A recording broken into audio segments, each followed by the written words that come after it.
like to introduce my husband, Tony Drexel Smith. They said Bitcoin was crazy back in the day. That was not planned, and Leslie never speaks in front of crowds, so that was amazing. Hopefully you got that recorded.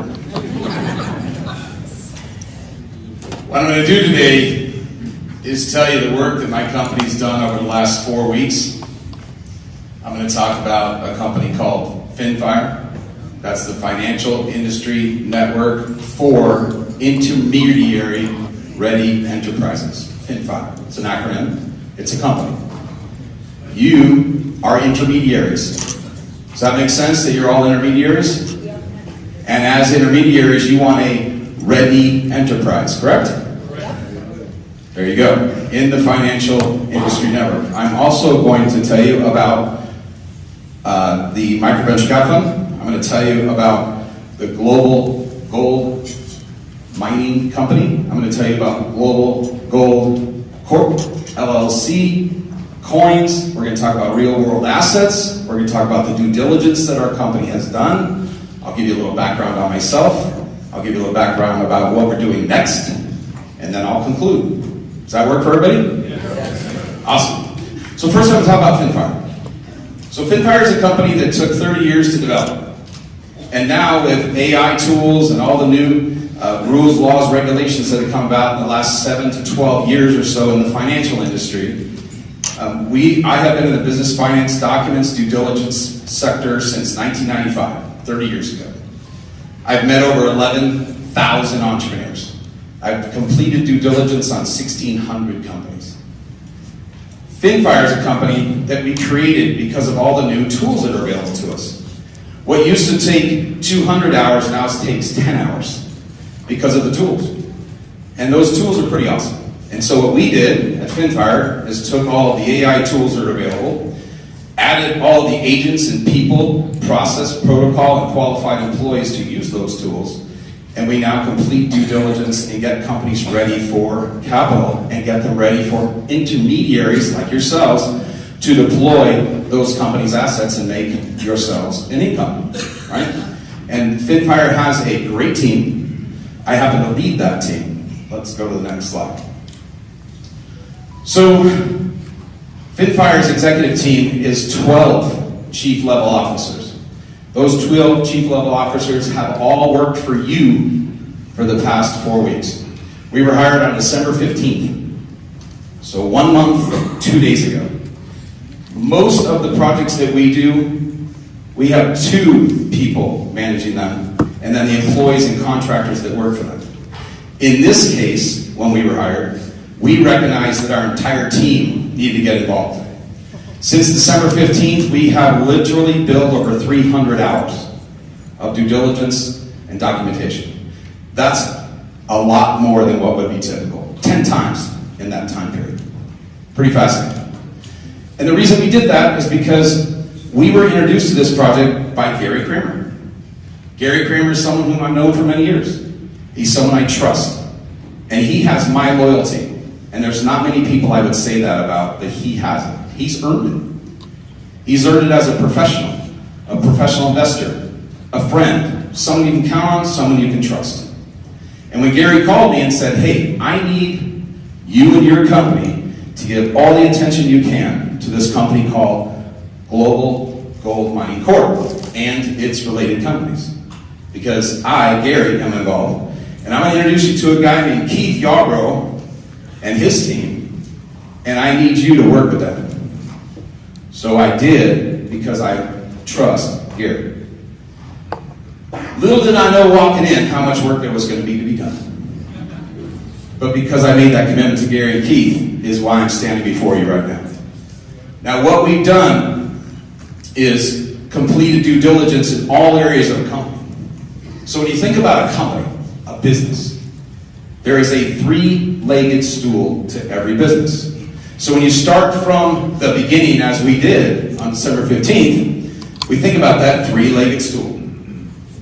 All 3 legs have to be there, and they all need to be equally strong and in equal length for that business to do well. So when you think about these 3 legs, number 1, you need sales and marketing. Number 2, you need accounting and finance. And number 3, you need operations and all that goes with it. Legal, compliance, all of those issues, which I'll get into. So when you think about this company, on December 15th when I was hired, I went to a meeting here in Vegas. Keith Yarbrough was there, Tommy Kemp was there, Gary Kramer was there, this whole group was there. And I said to myself, wow, in my entire 30-plus year career, I've never seen a 1,000-foot tall stool where one stool is 1,000 feet high. Sales and marketing. I think you all have that figured out, yes? As of last night, 360,000 people, where on November 22nd was 550 people. That's unheard of. The sales and marketing team here is phenomenal. And when you look at sales and marketing and leadership organizations, this company has hundreds of them, hundreds of leaders. Typically you have 1 or 2. Typically, you have a leadership team maybe of 3 to 5 people. Here, your leadership team exceeds 30. Normally, in the third layer of leadership, you've got a dozen or 2. Here, there's 300. So those 300 amazing people, of which many of you are probably in this room, because there's 1,200 in the room now, have now generated an organization of 360,000. 360,000 wallets. So I want you to imagine from a due diligence perspective, from a feasibility perspective, from business finance perspective, and cryptocurrency, tokenization, digital currencies, I looked at this project and said, are you sure? Wow, this is amazing. Here's the problem. There's 2 other legs to the stool. You need accounting and finance. We've got to be able to do due diligence. For every dollar that we say that there's a coin with a valued asset next to it, can we confirm that? Can we confirm money coming in, money coming out, the coins, the values, assets? That stool leg was much shorter than the sales and marketing. That third stool, operations, compliance, legal, website domains, all the documents related to terms and conditions, all the rules, laws, regulations, how the company operates, how customer service works, how we handle issues and problems and concerns. So those 2 legs were at 5 feet. Sales and marketing at 1,000 feet. What happens when one leg's 1,000 feet and the other 2 are 5 feet? It can topple over. So I said to the team, okay, you got sales and marketing, we will do the due diligence on the documentation that you're providing and how you're making those marketing sales rules work.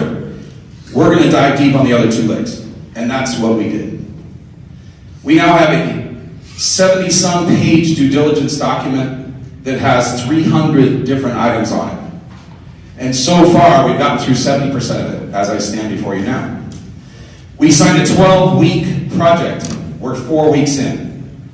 But Keith and the team, Tommy, Gary, and others, had us accelerate that 12 weeks. So we did what would normally take 8 weeks, we did it in 4. Just because you had this event today. My team worked until 11, 12 o'clock at night, every day this week and last week, getting ready so that today we could have this presentation. So I want you to recognize, thank you. Thank you very much. I'm sure that they appreciate that. They all wanted to sleep today, so there's only like 4 or 5 of them here right now. Go to the next slide. So, the microventure capital fund, for which I'm the managing director, Gary Kramer is the managing member and founder, as well as TJ Mars. Can the 2 of you stand up so that everyone knows who you are? TJ Mars and Gary Kramer.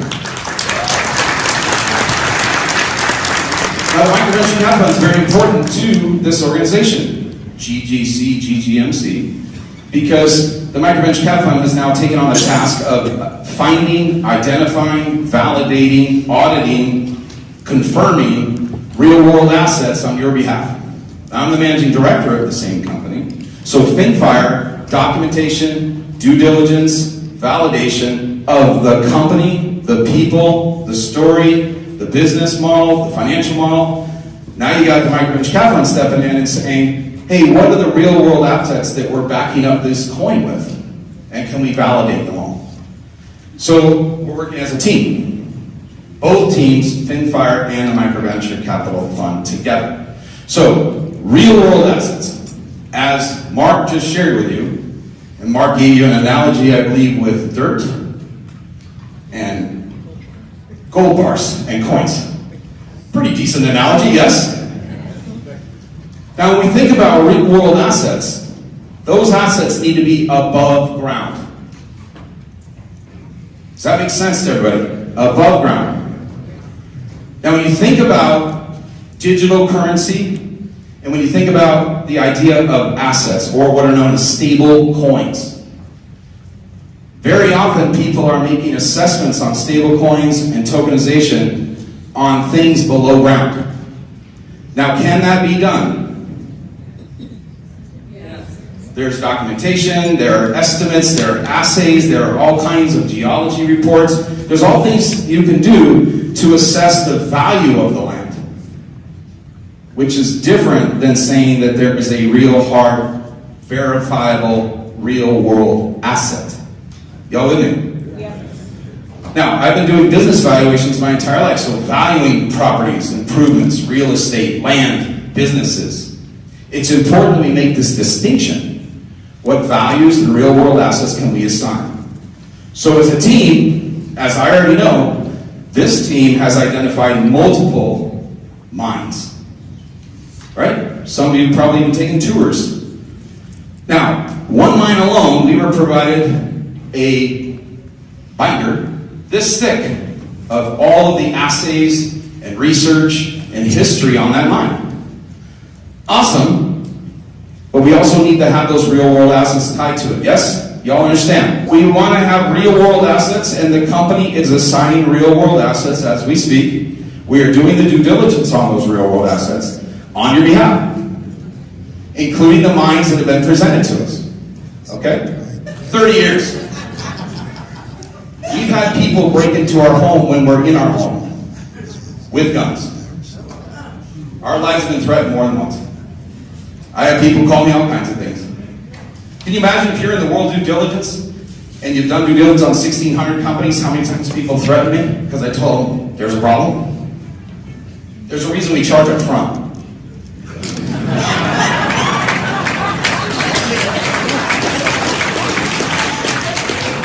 And I've been very fortunate that she and I raised 6 kids together, and we're always standing together.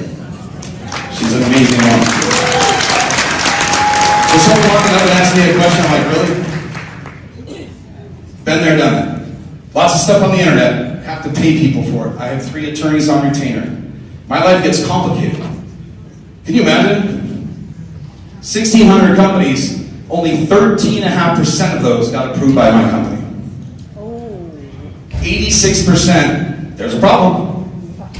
So 86% of the time, hey, I think that you got a problem. All right. Been there, done that. So don't let that bother you. So the micro-venture capital fund and the real world assets, we are working through it. I purposefully have had meetings all week with this team, with Professor Robert, with Keith, with Tommy, with Gary, on the real world subject of the value of the gold mines. We're working on it, guys. We're working on it. When you look at a gold mine, there are so many issues that go into it, I can't begin to tell you. Especially a gold mine that's gone through multiple ownership changes over the years, and its first mine was in 1889, and it's been mined multiple times. Right? There is $1 billion company here in Nevada today that was in that mine for 8 years. They made their assessments. We read what they said. But there are other mines. Professor Robert is all about creating real-world assets to back up the coin. So when we are provided with a real-world asset or a mine, you can bet we will go do the due diligence. We have geologists on our team. We have professors on our team. We have the people on our team to do that kind of work. But we want you to be confident that we've done the work on what's been presented to us. Does that make sense? Yes. And anyone wants to attack me, which I think I've been attacked every day this week. How many people have wallets here? 355,000? Can you imagine how many people have called, text, emailed, whatever, with their opinion? It's been a pretty wild month, believe me. So now we're going to talk about disclosure for just a moment. I want you to remember that we are all about staying in compliance, wanting legal compliance. And when I make presentations like I am now, I have been paid. You all understand I'm not free? And you all understand that I don't benefit by the value of your coin. I have to keep an arm's distance, as do my teammates. Does that make sense? I can't be paid in coins. I can't be issued coins. I can't buy coins. I got to stay independent. Is that fair? So when I'm telling you all of these things and these disclosures, it's my opinion and that of my team. And please don't make any financial decisions based upon what I tell you. My job is just to tell you what I know. Fair? Let's move on from disclosure. Steve, he's my lawyer. Am I good to move on? Thank you very much. There's a whole disclosure thing I could read, but I think we've made the point. So, summary of work completed to date. Page 1, due diligence, right? So we have this document. We did the due diligence on the leadership team. When we did the due diligence on the leadership team, 95% of this team comes back as good and clean and people that you can work with and count on. There are a couple of people that we're still doing due diligence on, guys. When we did the initial due diligence, paid for fees to run background checks, are there things that pop up? All the time. Do we make an immediate judgment? No. We've got work to do. When we find out something's wrong, we dive deeper. Does that make sense? We're very fortunate after 30 years we've met some really amazing people that do background checks and due diligence. We start with tools that are available today. They're $29.99 per person. Then you go to $9.99. Then you go to $1,000. And if you're still not sure, you pay $2,500 a day. Right? And the company that we use at $2,500 a day is one of their biggest customers is the U.S. government. And the guy that's the CEO of that company, I know him very well. We're on cell phone together, and he and I talk at least a dozen times a year.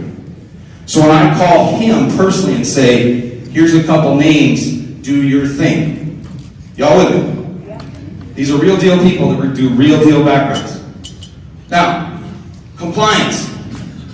We had to do a lot of work on compliance. Think about where we're at today, folks. There are so many laws, rules, and regulations that have changed just in the last 24 months. I've been in this business 30 years, but things change all the time. From the Genius Act, to stable coins, to all kinds of rules that keep coming at us, so we constantly have to adjust.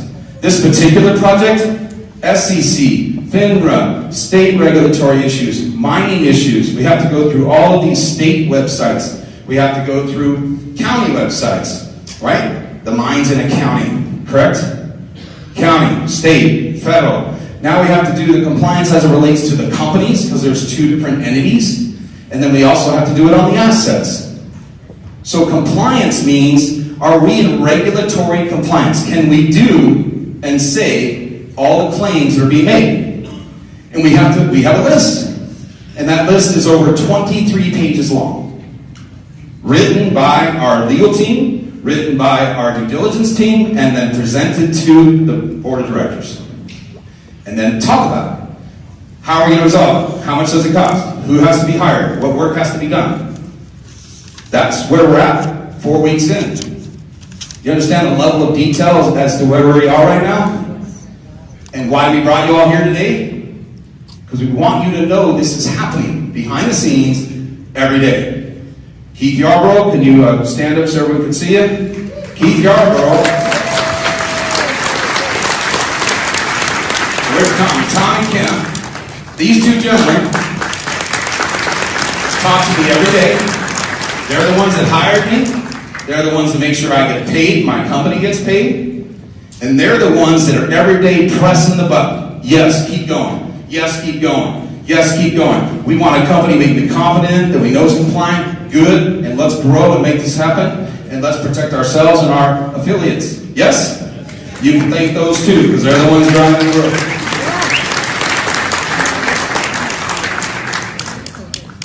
asset values.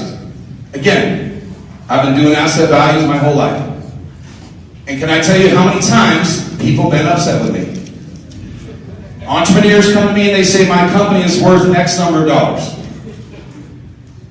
The Wharton School of Business puts out 1,900 valuation methods.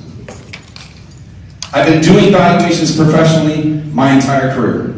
When you value a company, there are rules. There are generally accepted accounting principles.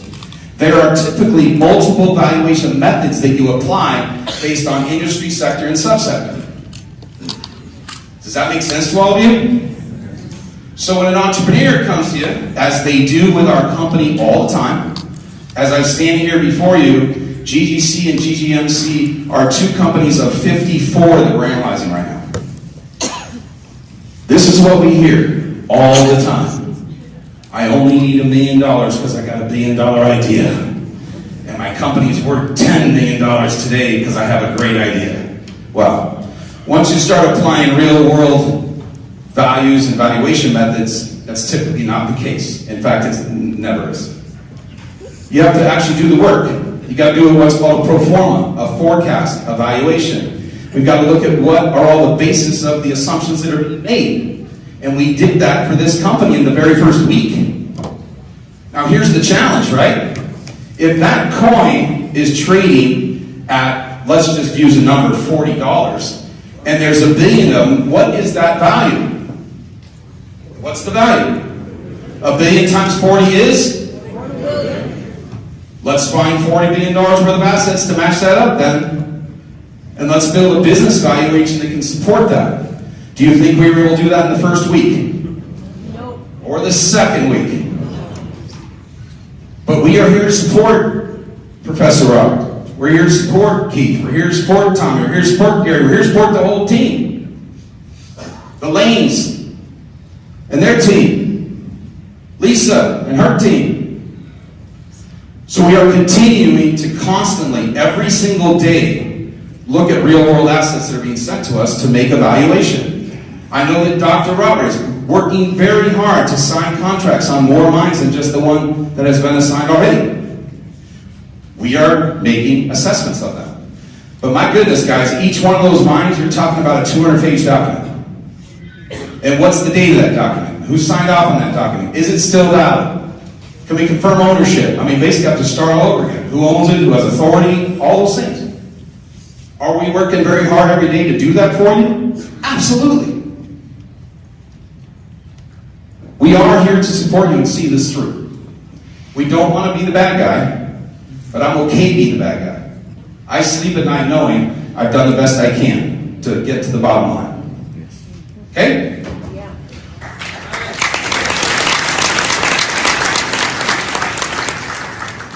Now, corporate governance.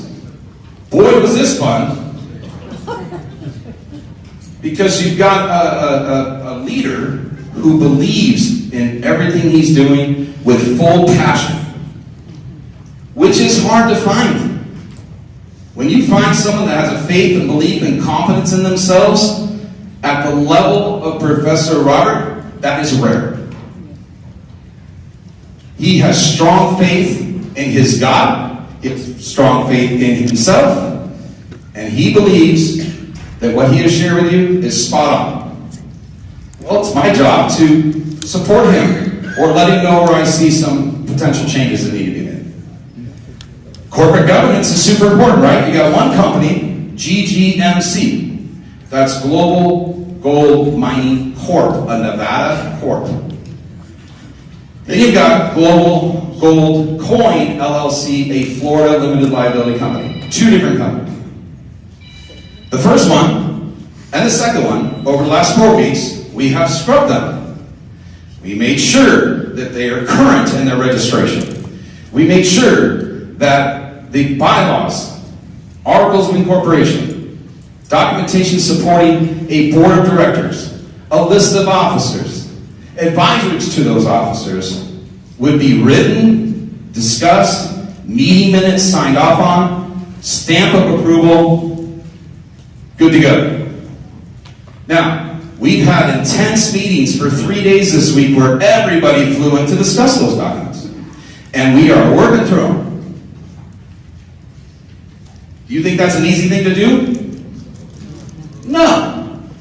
Especially when you got a whole bunch of high-powered people who've been brought into this company. There's a lot of big-time players. Heavy-duty people with heavy-duty backgrounds and resumes with the strength and power any one of them could run a company. They talk about herding cats. This is herding lions in the jungle. But most are being humble and just saying, look, we want to support these 355,000 plus wallets. We want to support Professor Robert. We want to see these companies succeed. We want this leadership team in this room to win. So how do we work through it? Now, if I have to be difficult, absolutely. Has the team been working every day to get everything done? Absolutely. It's a long checklist of things to do, guys. We're working through it. I want you to know that the team has met for many, many hours. Tuesday night, Wednesday night, Thursday night, Friday night, till midnight. As of last night, these documents have all been typed up. They're in final form.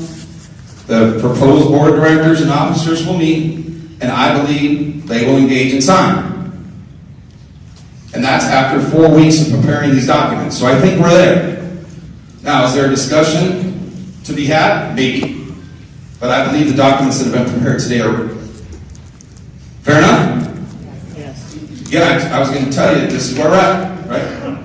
I'm good with the clapping. Sure. So there's going to be, so far, there's 5 board members, there's officers, right? So you need to have a president, a treasurer, a secretary at minimum.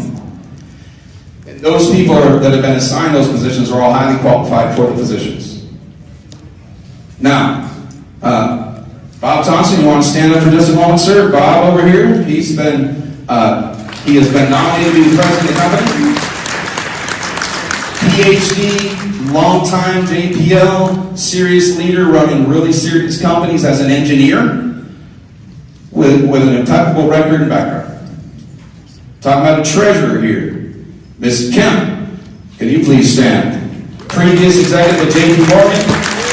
She is highly qualified to look at the money in, the money out, and making sure that the controller, the CFO, the CPA, the accountants, everyone running all the coin monies, that she can see it, look at it, and say, check box, as treasurer, I'm willing to sign. Now, when you look at, y'all with me, how important that is? I mean, she's a pretty powerful gal, and she's super humble, just sitting there on the second row, chilling with Mr. Kemp over there. Now, when you think about a board of directors, remember how a company operates. The way a company operates, the shareholders own the company. Those shareholders vote in a board of directors. The board of directors then make the decisions on behalf of those shareholders and direct the officers on how to run the company. The officers then hire a team of people, contractors, employees, W-2, whatever it takes, to keep the company running. Y'all with me so far? As a disclosure, I'm not an attorney, I just pay them. But I've been through a few of these meetings. Now the board of directors then reports to who? The shareholders. Now, as of right now, the team is working very hard on defining what's known as a cap table. A capitalization table defines who those shareholders are and how much power they have. There are rules, laws, regulations about who has to disclose what based on how many shares they own of a company. Are we in the middle of validating that? Have we seen the list? Yes. Are we validating the owners? Yes. Are there all kinds of documents to go along with that? Yes. Have we prepared documents for those shareholders to sign who should be running the company per the board of directors? Yes. And this weekend, that should be solved. Y'all with me so far? You understand how important that is? Now, there's been a nomination of board members. Y'all with me? Nominations: Keith Yarborough, Tommy Kemp, Gary Kramer, and Joe Reed, and Mark Guest.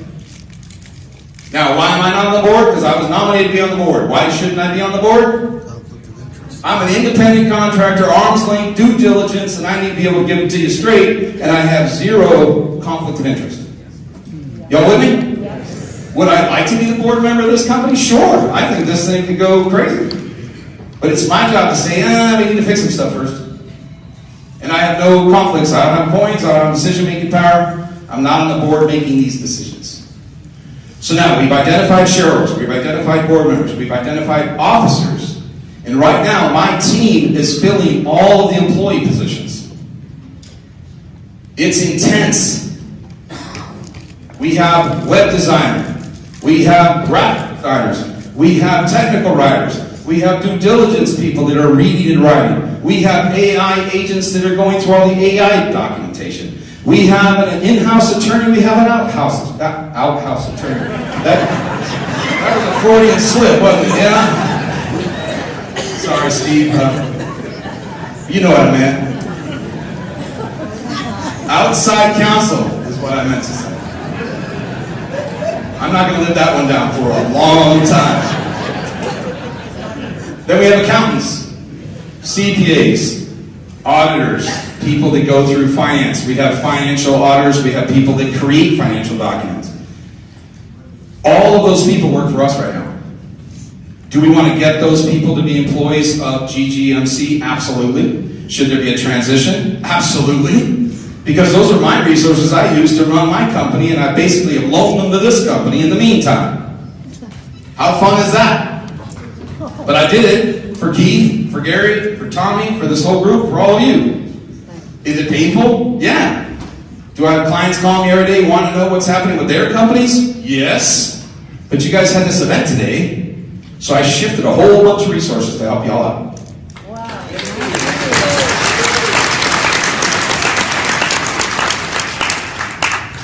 So when you see Gary, and you see Keith, and you see Tommy, you can thank them, all three of them. They've been making it happen every day. Now, let me talk about documentation. When you build a pro forma is a forecast. And in a forecast, what you're saying is this is how the company makes money. It's a business model. It's a financial model, to be more specific. How does the company make money? How do the affiliates and all the intermediaries make money? How does the company profit? How do the shareholders win out by investing into the company? This particular company, complicated. Now, what's the most complicated thing in business finance? Keep it simple. The most complicated thing is keeping it simple. So first of all, Professor Robert provided us with an education program that he's already wrote. Books he's already produced. An entire education program that he expects is going to be implemented into this network so that people can get educated, as Mark Guest mentioned to you earlier. So an education program, web-based, real-world, printed, online, all kinds of stuff. Are we reading through all those documents right now? Yes. Are we looking at, are those things valid that we can use and say yes, and what they're worth and what they should be charging? Yes, as Professor Robert outlined for us exactly what he thinks it should be. Yeah, we've built a pro forma based on interviewing him. We have also based the pro forma on our own experience. What's possible? Now, what makes it complicated is that there's 355,000 plus people with wallets right now. How many of them are going to want an education program? Now, in business finance, there's a term called swag. Swag means to make a serious, wild-ass guess.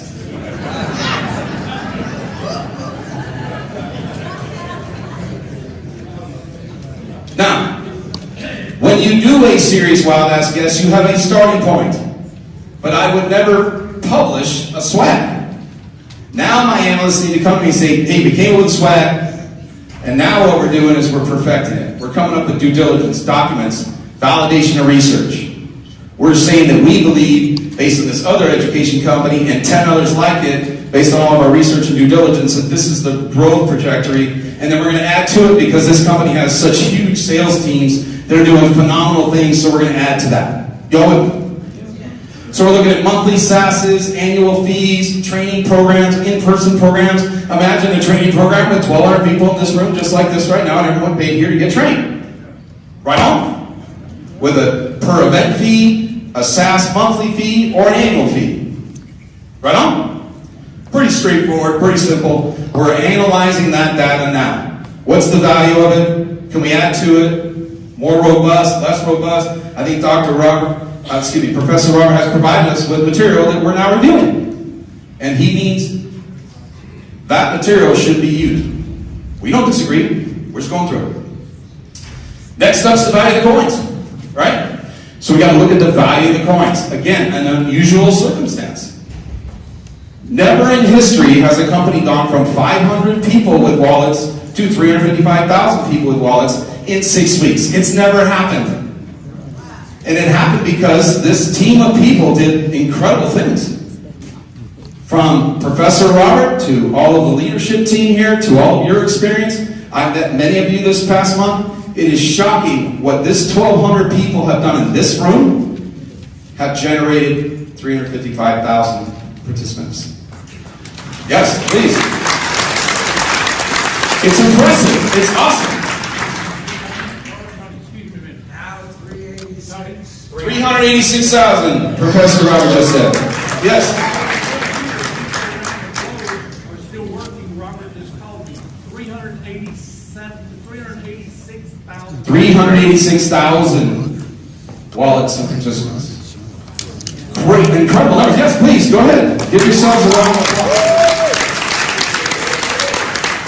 Next up's the presentation deck, right? As a group, we want you to have a corporate presentation deck. We have Mark presented this morning. I know that Professor Robert has decks that he's working through and videos. Here's the challenge we're having, guys. There are thousands of them. Just doing due diligence, going online. Do you know how many websites are out there, presentation decks that are out there that are not accurate, correct, that are not in alignment with the company's vision, mission, story? You all know this, right? I'm not telling you something you don't know. We're looking to file the trademarks, file all of the protections, get specific on what website should people be using and pointing to for compliance purposes, for terms and conditions, for all the rules, laws we want everyone following. Yes? You all agree that should be happening, right? Yes. And we want everyone pointing to a deck to say, we know that the compliance team, the legal team, the sales team, the accounting team, the operations team have all reviewed it, and that's the one you should be pointing to when you're building your team. Specific and consistent. Yes? Yes. We're working on that. Now, we showed you a first draft this morning. You all just saw the first draft. We built a website, first draft.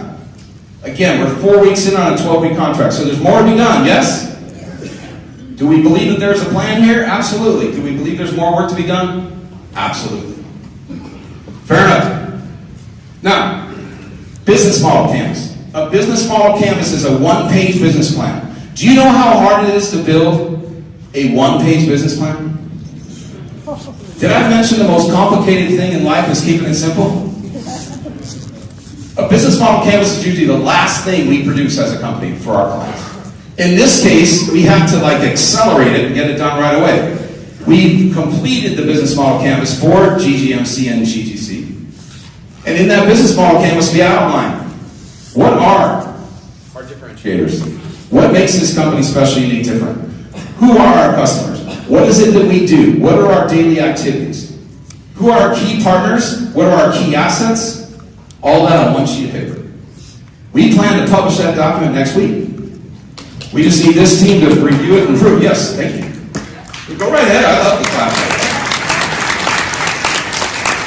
Now, a business model canvas is a powerful document because it really tells you the inside scoop of what's going on. Do the board of directors and officers need to review that document and all of them sign off? Absolutely. I make everyone sign everything. We want them to do that this coming week. Y'all with me? Yes. Cool. Now, then we get into the website. My goodness. My attorney freaked out when he saw how many websites came in our way. so many. And we have to be careful because people cut and paste, copy paste. They can use AI, they can use Canva, they can use all these tools that are super cheap. And they can basically steal a website, turn it over here and say, this is my website. Scarier than that is that it's not that hard to capture people's data. Right? So we need to control the data. We meaning GGMC, GGC, not Tony. But when I say we, I'm like all of us in this room want data secure. We want data to be confirmed, and we want it in one place. And so our compliance team is creating cease and desist documents and materials to shut people down. Now, here's the thing. Some of those people are on our team, and some are really nice, honest, hardworking folks that just don't know what they're doing is wrong. So we're going to have to be like, not upsetting the apple cart, but we do need to make apple pie. So the way we're going to do that is be real calm, cool, and collected, and we're going to work from the leadership team down. So one of the things that Keith did this week was he created an advisory board to the presidency. And if you've been nominated to be on that advisory board, please raise your, just stand up if you could. The lanes, yeah, Lisa, please stand up if you're part of that advisory team. There you go. A bunch of super smart, highly experienced people. We all had dinner last night and shared everyone's knowledge and experience between each other. And they're going to help drive this message down to the team. Here's the site. Here's where compliance is. Here's where terms and conditions are. Here's how it's going to be handled if you're not following those rules. We don't want to shoot you in the forehead or hit you with a hatchet, but we do need you to stop. So we'll start with a nice little letter, an email, and then it will get more complicated after that. Now, Professor Robert was very clear to me that day. Please don't harm people. He cares about y'all. So does Gary, so does Guy, so does Tommy. But at the same time, guys, we got to right the ship here on where people have gone way that way. Right? So if I have to get tough, what did I start my talk out today about? I'm used to people calling me out. I'm used to people calling me names and doing all kinds of crazy stuff and saying bad things that aren't true. I'm used to that. So, if I'm the one that has to write the final letter, I will. Y'all will? Go ahead. You can point at the arrow at the top of the hill. I'm pretty used to that. Y'all with me? Yep. Did I mention that I was a United States Marine?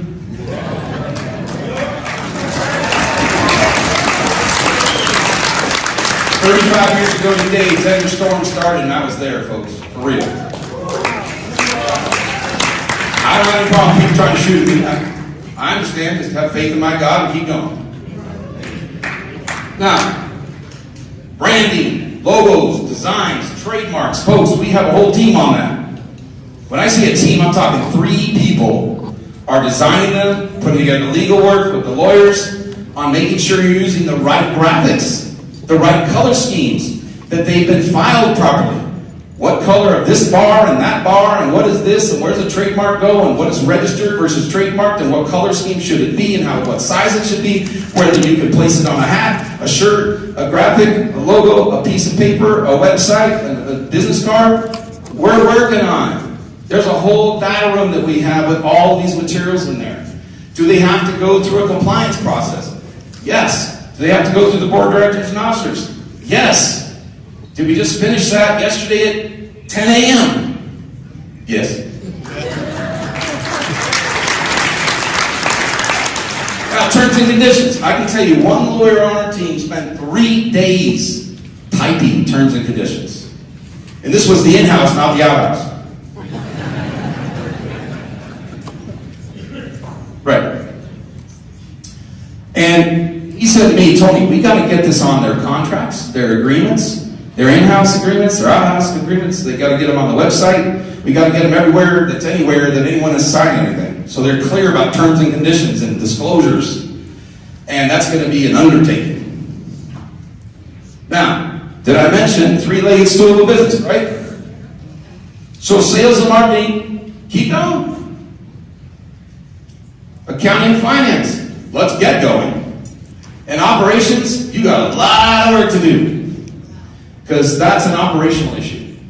How do we go back, capture all the data, get it to the right people, get them to sign, make sure they're clear about it? Because that legal falls under operations. Y'all with me? Now again, how do we do that? We get this president advisory group together and we say, hey guys, it's time to implement all this. Let's roll. And in order to protect you, the company, Professor Robert, the board members, the shareholders, our company, this needs to happen. Now, there'll be a rollout, right? I mean, we'll do a professional rollout. You all understand what I mean by that? As in, meet with the advisory to the presidency and say, hey, team, sales and marketing, awesome, amazing, unbelievable, record-breaking achievers, you need to help us fix some stuff that you broke. But they'll do it, right? Don't you think? Yeah. That was not the enthusiasm I was looking for. Y'all are going to get these paperwork in order, right? Thank you. See, Steve, you'll feel better now. I'll just let you know, Mr. Lane and Mr. Lane out here, they're nodding their heads like we're in. Now, I just ran through with you the things that have been completed. We have this one document that gives Keith a headache.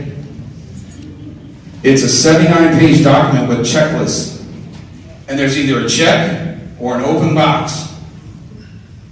And those open boxes make Keith not sleep at night. He's trying to get us through these open boxes as quick as possible so an open box becomes a check box. Y'all understand? Everything I just ran through you, those are either partial check boxes, or they're full check boxes, or they're now going into this list I'm going through with you called work to be completed. Now, how fast we get through this work? How many contractors, employees do I need to employ? How much of my 12-person chief executive team do I have involved? How much time can I run of Keith from 6 a.m. to midnight? How many more days in a row can he and Tommy do that? One day at a time. So, amendments, state filings, articles, meeting minutes, all those have been typed up. And this executive team's plan to meet for the next day or two, today, tomorrow, and get them done. They're all typed up and ready to go. Are there potential adjustments that have to be made? Depends, maybe. As far as me and my team, we hand it out to say it's ready to go. Fair enough? Historical financial. Thank you. Historical financial audit. That's going to be fun. That's going to take some time. I cannot promise you how long that's going to take. Here's why. We have to do a manual review. We have to then apply tools that we have, computers, software, programming. We will probably use AI to speed up the process, but we only trust AI about 90 to 92%. That means AI is wrong 8 to 10% of the time, so I can't count on AI, but sure speeds things up, and it helps us identify issues. But we've got to create financial records for 2025. We've got to create financial records for 2026. And when I say create, I don't mean like creativity. I mean that we need to painstakingly go line by line and create the right financial documents that would be normal for a company. Balance sheet, profit and loss statement, cash flow statement. We need aging reports if there's any debt. We need a ledger. And the ledger for this company is significant. Y'all understand? How many wallets? 386,000. Does someone need to go through and make sure it all makes sense? Absolutely. That doesn't happen in a day or a week or a month. It'll take a little time to really get that solid. Y'all understand that, right? Now, can we use computers and speed things up and get some estimates so at least we know where we're at? Absolutely, and we're applying. But it will take time to be able to say, this is a done deal. So please understand it's in process. Now, do Keith and Professor Robert and Tommy and Gary and Mark and all these guys want this stuff done yesterday? Of course they do. Is that a reasonable expectation? Thank you very much.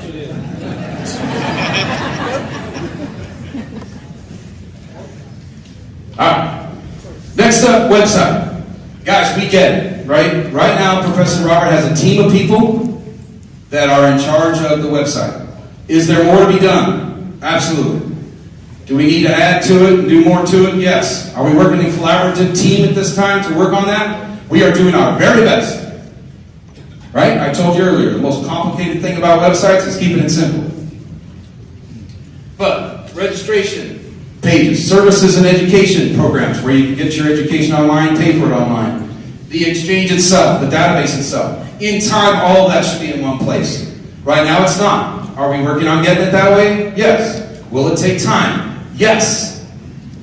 And therein lies an opportunity, right? I mean, look guys, if we have a 10,000 foot high mountain, we're at about 7,000 feet right now, and there's 386,000 people pushing rocks up that hill, and we're 70% up that hill. We got another 30% to go. Is everyone getting tired? Their legs hurt? Yes. Is everyone sweating hard? They're just done? Yep. Some people won't make it over that hill because of all these complications.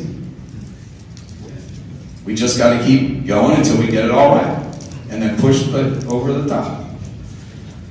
Is it going to take time, money, energy to do that? Yes. Thank you. Education training materials. I mentioned to you earlier. Professor Robert's working diligently on that. He sent us a book to review. He handed me the book in person. We understand those materials need to be made into a digital format. That's being worked on as well. The quicker we can get those education materials up on a site where you can literally pay for them, buy them, be part of the network, that will be done. We're looking to get it in alignment with everything else that's being done as well. Fair enough? Thank you very much. And again, you need USPTO patents, patent applications, copyrights, trademarks. All of that needs to be in alignment with the same materials, and presentation videos to go with it as well, right? Some people want to watch an education program on a video. Some want to read a book. Some want a digital book. Some want to do an in-person class. We're going to have all those options available, but they all need to be in sync and put together at the same time. Concurrent, as we like to say. Governmental compliance. We have one guy, Chief Compliance Officer on the team. Steve, if you could just, I know that you're a low-key dude. You don't want anyone to know who you are, but stand up anyways. This is, thank you very much. So, right here, folks, Mr. Burke is leading the charge on this, right? So Stephen Burke is full-time on our team, and he's taking this on, and he's working morning till night, doing everything he can on government compliance. Now, Professor Robert has a legal team. He's got a legal team in New York. He's got his personal attorneys. We've got our outside counsel. We've got other leaders on the team have attorneys. We're juggling probably 8 or 10 of them right now. And when I say we, that would be me and Steve Burke and the rest of the team here. Attorneys all have their opinions, and we need to point to the law and say, that's the law, here it is, this is what we're following. Not interpretations of people that are non-lawyers, but the lawyers themselves, right? Does that make sense? Yeah. Now, the average SEC attorney on our team is $6.50 an hour. There's a couple that are even $8.50. Does it make sense for us to give them 100 hours of work to do at once? No. What we do is do all the heavy lifting, figure it all out, point to the law, ask them to read it, and give us their opinion and rewrite as they see necessary. That way we're managing time and money, right? Getting things done faster and getting costs down. Does that make sense? Now, can you imagine what it's like calling your SEC attorney late at night, like, hey, I have a document I need signed by tomorrow morning, I need you to look at it right now. Do you think that goes over very well? Not really. So just understand, guys, we get it, and we know this needs to be done, and it's a living one day at a time right now. Right? And Steve is a hardworking, dedicated person whom I love and trust, and we just keep going. Yeah? Okay. Now we're going to shift into strategic and tactical plan. So strategic and tactical plan means, what's your business plan?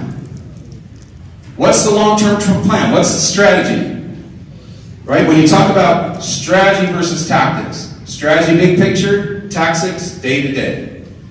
We have a business plan that we call a strategic and tactical plan, which includes an exit strategy, which includes the long-term plan. Are we writing the heck out of that document? Yes. That business model canvas I mentioned to you, the one-page business plan, is a summary of that entire document. So it's constantly being shifted and adjusted. Once the board of directors is fully voted in, the officers are fully voted in, and the advisors to the presidency are there, we will hold continual meetings until this is all final. Do we have an outline of it? Yes. Has much been already written? Yes. But it still needs to be done. Now, I'm going to move on to my last subject, and I have 5 minutes. But this is probably the subject you all care about the most. Real world assets. Now, as a team, it's important for us to support Professor Robert, the board members, the advisors, and the officers that we have gone through and made this list of real world assets. Staying on the stage here right now, I can tell you, we have outlined, as of today, real world assets of $1.2 billion, plus the mines that Professor Robert has outlined that we haven't finished the due diligence on. We also, because we've been doing this for 30 years, know lots of people out there in the universe that have assets. We created a website for them. Gary and I did. And that website is a private website. If you'd like access to that website, let one of your leaders know and we'll get you access to that website. But on that website, we are asking our past clients, our investor network, our high net worth individuals, our family offices, our hedge funds, our commercial bankers, if you've got real world assets with equity that can be pledged to GGC, we are looking to raise as much equity value as we can, with no limit, right? Now, I found out Wednesday that we needed at least $1 billion in real world assets by Saturday morning. Did I mention to you the most complicated thing in life is keeping it simple? So I called Gary. Hey Gary, you know that one project you've been working on? And you did that like 3-day audit with an appraiser and a professional group where you had to get a security passcode to go into the vaults and look at everything and count it all physically. Do you think that organization might be willing to put up that asset and pledge it to GGC so that the company can keep going without a major hiccup? So for 2 days, Gary worked on that. Are we putting all that together in writing for the leadership team? Yes. Is it actually drafted already? Yep. I saw some people starting to clap. Go ahead.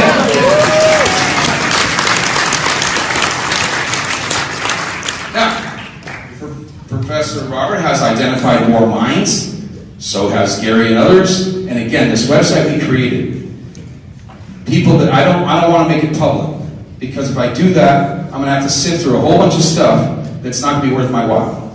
If you want access to the website, let one of your leaders know. But the point is, on this website, they'll register that they have a real-world asset, and then we can do the due diligence on that asset, see if it qualifies to be an asset against the GGC. And we are working diligently to make that happen as quick as we can. We have a team just dedicated to that purpose, and it's being led by Gary Kerner. And he and I talk more often than my wife is comfortable with.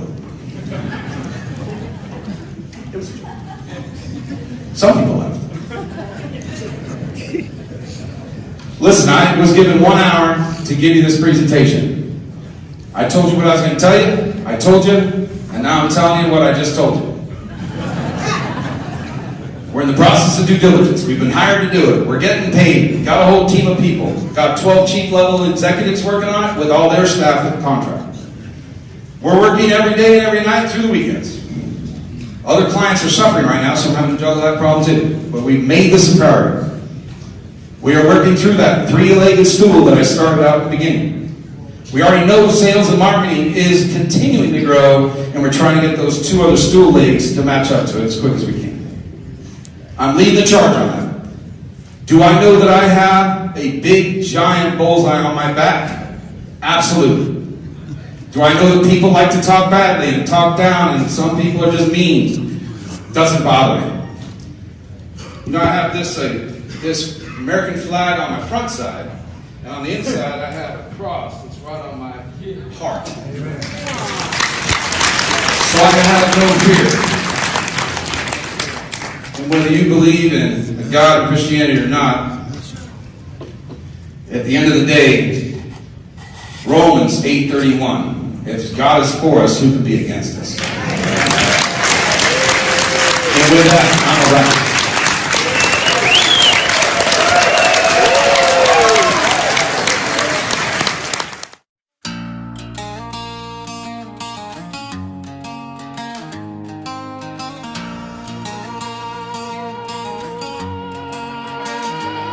They said Bitcoin Bitcoin was crazy back in the day. Now those billionaires laugh while the rest just pay. But lightning strikes twice when you see the sign. We got gold in the ground and crypto combined. Yo, welcome to the future. Let me paint the scene. Global gold coin, GGC, the crypto dream. Started at a dime, September 25. 4 months later, $40 look alive. 15 billion in Nevada, earth. That's a bad crypto, prove a real worth. When you chase the hype, we on the mind. Water ground, see the gold, it ain't no line. 400,000 wallets growing strong. Pre-launch phase, but not for long. Tier 1 exchanges, Coinbase in sight. Cracking miners, we're taking flight. Ground floor opportunity, March deadline. Get it now while the stars align. This ain't speculation.